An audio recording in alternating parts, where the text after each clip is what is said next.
In today's video, we are pleased to introduce the KWD1E lock and hinge milling, drilling, and mortising machine. With the KWD1E, lock and hinge machining is no longer limited to large-scale factories. It is now an accessible and practical production solution for both small and medium-sized workshops, enabling manufacturers to take full control of their door production process. The KWD1E features an optimized working area designed to accommodate most standard door sizes on the market, with a working table length of up to 3,000 millimeters and a maximum machining thickness of 80 millimeters.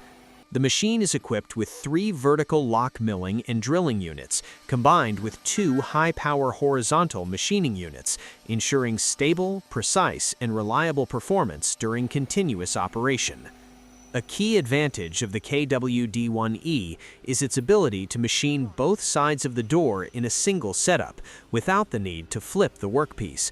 This significantly reduces cycle time, minimizes errors, and improves overall production efficiency. The flexible pressure roller system securely holds the workpiece throughout the machining process, enhancing stability while ensuring high accuracy and consistent quality for every finished door. Developed by QUOC, the KWD1E is designed to address critical manufacturing challenges, including investment cost optimization, production efficiency, and product quality for door manufacturers operating in today's competitive market. Lock and hinge machining is no longer reserved for large factories. It is now a scalable, efficient, and cost-effective solution for manufacturers of all sizes.